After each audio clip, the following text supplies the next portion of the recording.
Okay. Welcome back, Nick Lenz, Comic Corner Classics as Known Classics. This is episode number 1346, episode number 1240. Now, still, 2 Marvel trades. Don't worry, I do have a DC trade coming. I had to wait for it to come in the mail. With this one, we have 2 pendulum trades in a way. Alright, first up it is Dead Man Logan. Volume 1, Sins of the Father. Excuse me. This collects the first half of this 12-issue maxi series. Excuse me. That's meant to conclude Old Man Logan. Yep. Now, still by Ed Bronson. Yes, the guy who was second writer for the ongoing series. But this time, a different artist this time. Yes, they changed the interior and cover art this time, with the artist being Mike Henderson, who is the interior artwork. The cover art here is done by Duncan Salvi. Now, this series starts off exactly where, I would say like not long after the end of issue 50, where Logan is simply laid down unconscious, and we see it, and basically we have the X-Men showing up, and they see Logan, who's basically let's just say unconscious, and a dead Hulk, or at least someone who's got green skin. That, of course, Logan confirmed this is Mesmero. Yes, the same Mesmero who he fought a couple times in Ed Bronson's run. Basically, in the last arc of the actual ongoing series, and the first arc of Ed Bronson's run. And I believe this is the same Mesmero that Peter David created. Yes. So, yeah, they kill him off. Well, basically, they confirm, yep, he's dead. Despite the fact, like Logan, he's got a healing factor because he's so old, he probably doesn't have any more. Yep, so they treat him, and then they confirm, then Dr. Reyes confirms to her, basically does an examination of Logan, and it's confirmed thanks to his using the Regex, let's just say, drug, because his healing factor is pretty much shot. And the fact he suffered from antimatter poisoning, that he has 1 year left to live. But after this story, he's got 6 months to live.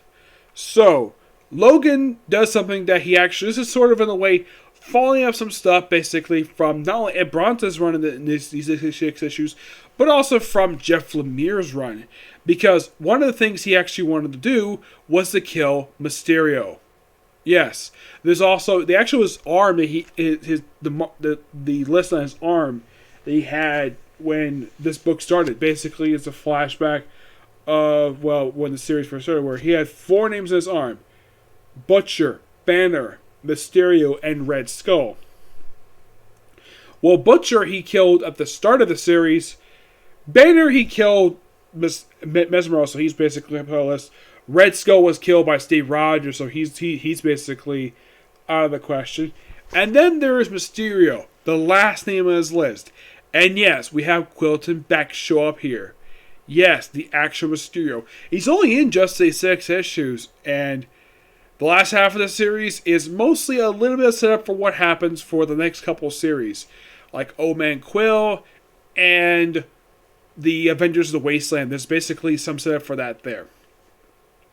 Now, the time machine that Mesmero built in the last arc of Old Man Logan, it's actually here, and we have Forge use it, and he ends up in the Wastelands. Yep, he ends up in the Wastelands. I was going to go back, no problem.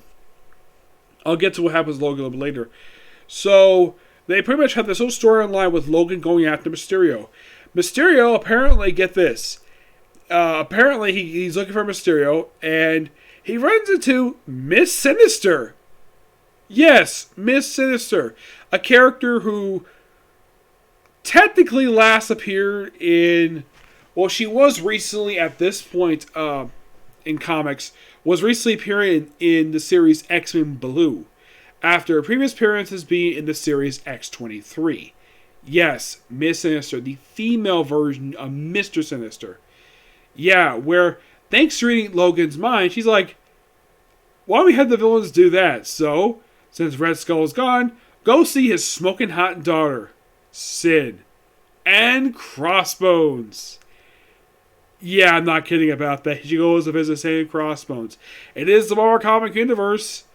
Yeah, this is probably like Wait, why could we have something like this happen in the movies?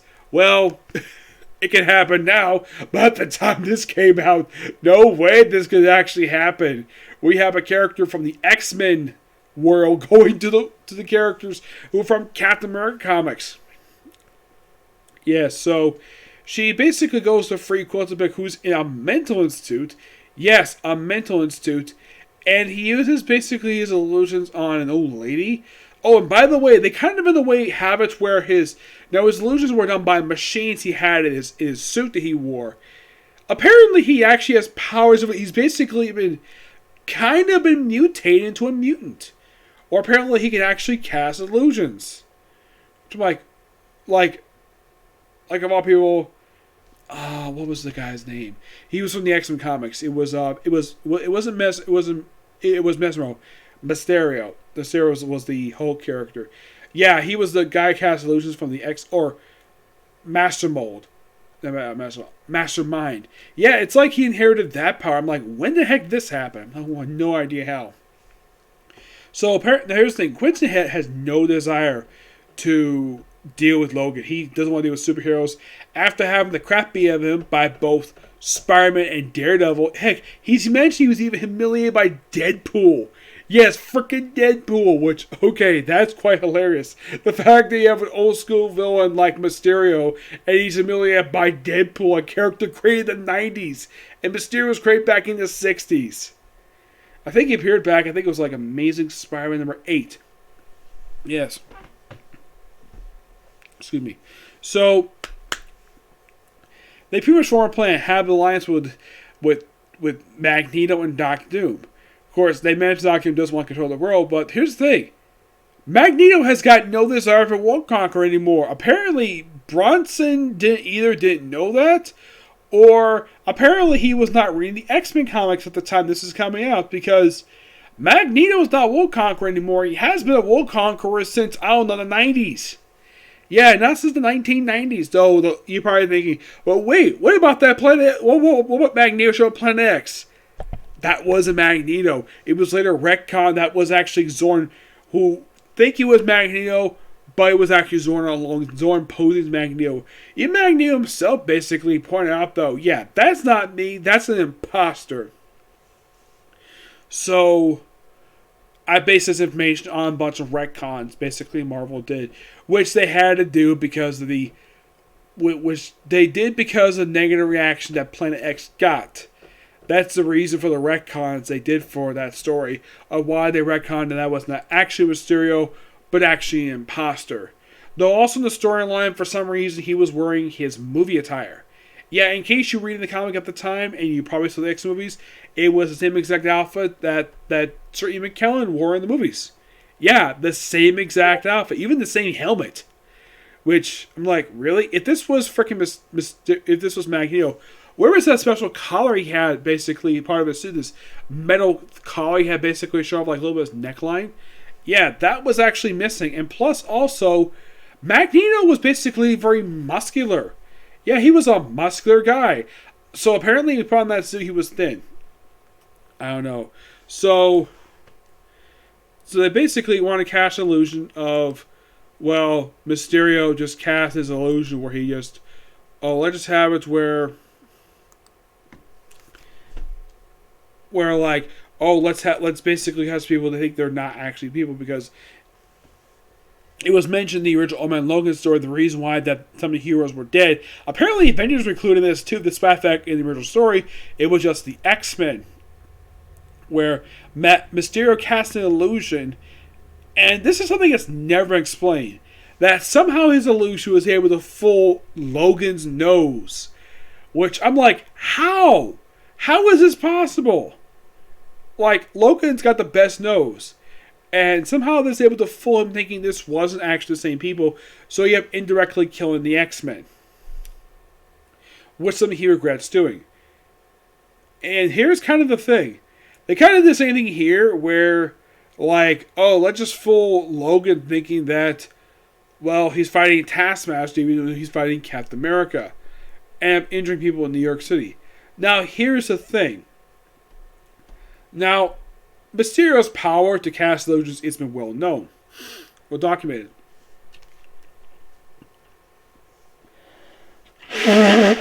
Excuse me. But the catch loses to the point where it basically blocks Logan's sense of smell. This is something that has never been explained. Like, how in the world did the mysterious power able to fool Wolverine? Yes, this is something that has just, as far as I can tell, Mark Millar never explained this. Lemire himself never explained this either, per se. And as far as I can tell, even by this story, not even Ed Bronson bothered to explain this. So, Marvel, I have a quick question. How in the world does Mysterio have the power to basically alter Wolverine's sense of smell with Mysterio's illusions? Because even Wolverine can tell by his sense of smell that something is an illusion. How in the world is this illusion casted by Mysterio able to prevent Logan from detecting that this is an illusion? Yeah, this is something that's never explained, that I don't think Marvel ever explains. It's one of the biggest, it's the biggest plot hole involving Mysterio in this story, is that how? Like, they mention, it's mentioned by Wolverine that somehow Mysterio used something to alter his sense of smell to prevent from knowing this was an illusion. Like, maybe it was some machine he used. Never explained. Yes, that is one thing about Mysterio when it comes to Oma and Logan that has never explained.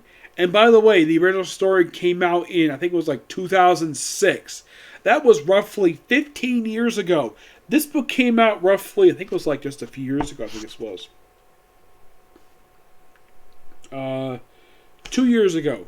Yeah, this book came out 2 years ago, and still never explained about that power. So then, even after the Avengers were basically him attacking the Avengers, so apparently, despite the fact that here's the thing, Hawkeye is actually working with Logan. Yes, Hawkeye, which, okay, that kind of makes sense due to their friendship from the original Man Logan series, which, kudos, I like that. Plus, it gives Hawkeye something to do, because here's the thing, prior to this series, basically, prior to his appearance here, like, Hawkeye had not done much of anything in comics-wise for a few years. I mean, I think like his most recent appearance prior to this was basically in the West Coast Avengers series. Yeah, that I can think of his most recent appearance prior to this. Off the top of my head was probably that book that got unceremoniously canceled after 12 issues. For reasons. So, the X-Men, with Hawkeye, go to attack Neo-Hydra. Yes, Neo-Hydra that's headed by Sin. Which does make much sense. The fact we have a Neo-Hydra, even though Hydra is led by Baron Zemo. Yeah, apparently Bronson didn't get notes from Matthew Rosenberg about that. That or the fact that Zemo might be dead. And we have this Neo-Hydra. Oh yeah, she referred to Crossbones as her boyfriend. Well, this actually is true. These two have been items since like the 80s. Which is not surprising per se. Given the fact that apparently like, for Crossbones, like, oh, I just fell with my boss's smoking hot daughter. Despite the fact my boss is a frickin' Nazi. But hey, he's got a daughter, basically. That's hot.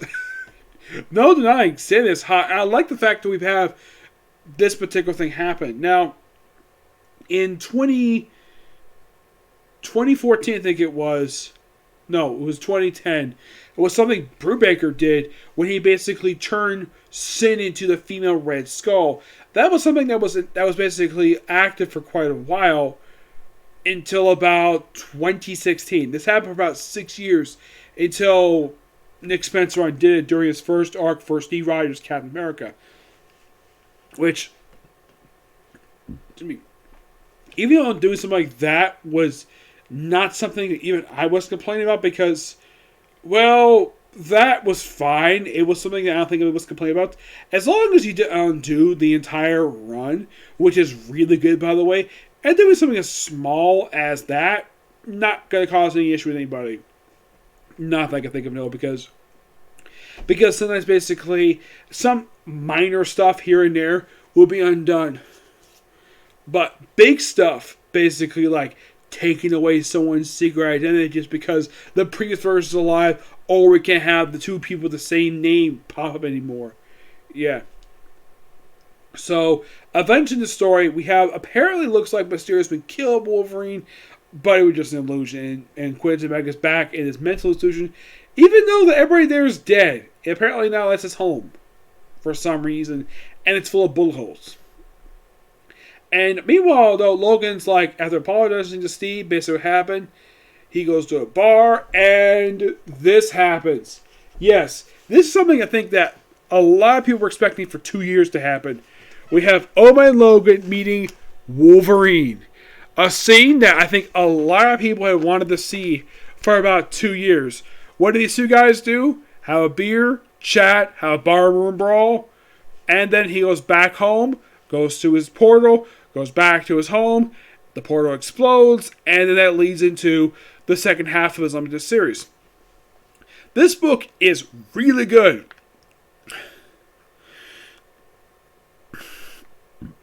Excuse me. Also,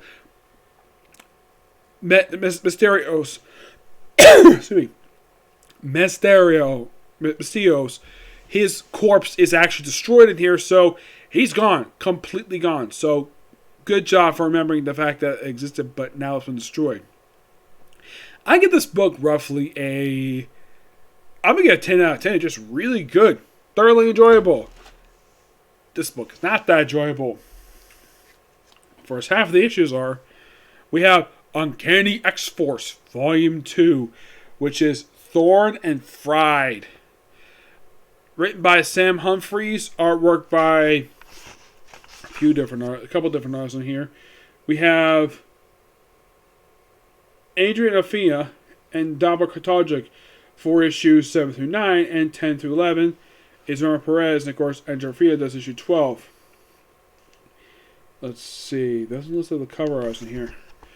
Now, the first half of these issues is simply put, what exactly happened during the 6-month time skip between volumes 1 and 2, where apparently Betsy Braddock had basically become a cat burglar.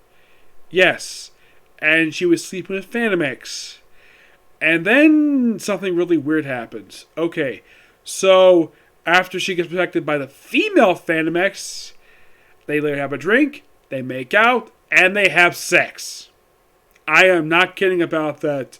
So with this story arc, it kind of confirms Betsy Braddock is bisexual. Outside of this, never brought up again after this, because no other writer bothered to mention this. Also, this story arc is the last time we'll ever see the female Phantom X, because, as far as I can tell, she's never seen comics ever again. Also, Weapon 13 is here, the evil Phantom X. And what's his evil plan? Says he's in love with Betsy Braddock.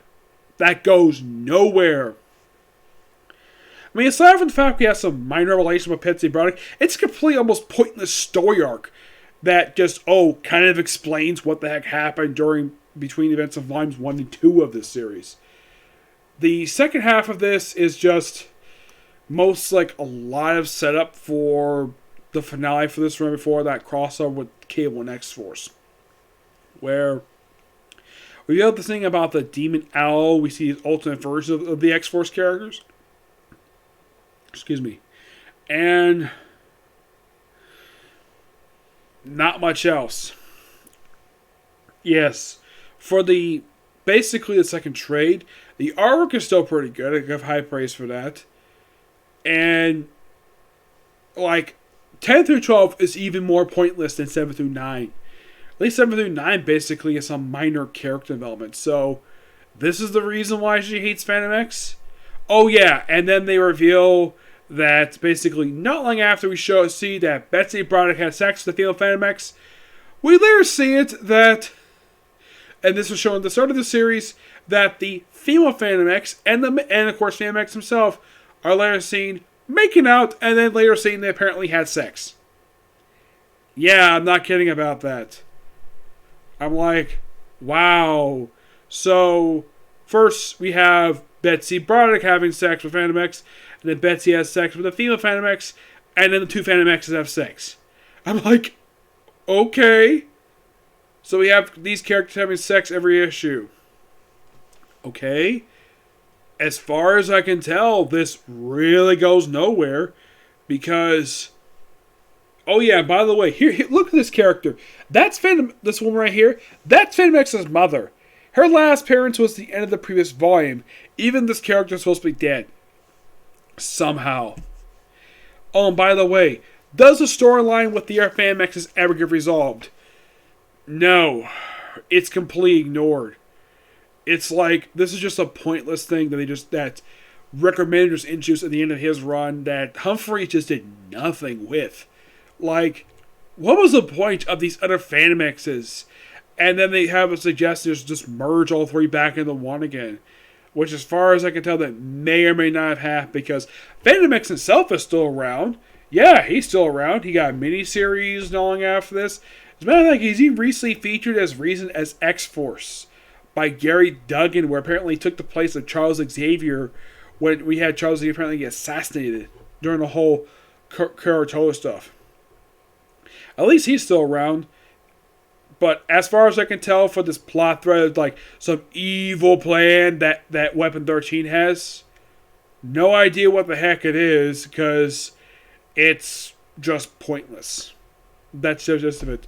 Also, we have one of these covers on here where you think this might happen. Look at this. We have a family photo featuring 3 characters, one of whom does not appear in the damn issue. Oh, by the way, we open this up like, oh, we see Phantom X and Betsy Broderick just finished well, they're basically busy having sex. I'm like, okay, yeah. And then we have this, oh yeah, but at the end of issue 8, this happens. Betsy Broderick making out with the female Phantom X. And then we have, look at this, Weapon 13 proclaiming his love for Psylocke. Okay. Does this happen? Like, oh, does Betsy Broderick turn against the female Phantom X? Not really. By the way, Phantom X himself has got really no problem with the fact his female version of himself is sleeping with Betsy Broderick. Yeah, he's got no problem with that at all. Not really. Yep. Oh, by the way, at the cover of issue 9, we have apparently looks like though that Betsy Broderick is getting a tattoo. This does not happen. Yeah, she does not get a tattoo in this book at all. Nope. It's a good cover, but it doesn't happen. Not at all. Yeah, and also she wears this alternate outfit when she's not really Psylocke. So it's just a really pointless story arc. It just goes, like I said, completely nowhere. And then we have stuff related to this demon owl, which is interesting. It's mostly like, it just basically a continuation of what we saw from the first story arc, with minor stuff advancing here and there, but it's mostly just a pointless set of issues. That's mostly what this is. I give this book an 8 out of 10. I mean, the best thing about this book is his artwork. And the fact that, well, Betsy Broderick was out as bisexual, but like I said, nothing is done with it. Aside from the fact it just oh, let's just have Sam Humphries out a smoking hot woman who has been straight for years, being bisexual and then having sex with Phantom X and going nowhere. Excuse me. So you might ask, like, what was the point of getting this? Because I'm going to continue reviewing this. But at least next volume should be a lot more interesting. Especially since it's the last volume of this trade series. Oh yeah, it's the last one. But Dim and Logan, I'm definitely looking forward to getting volume 2 when I get a chance to get my hands on it. Yep, so yeah, that's a particular review. I have one more review I'm going to do, and that's a review of the newest episode of Fire Force, okay? See you in the next video. Bye.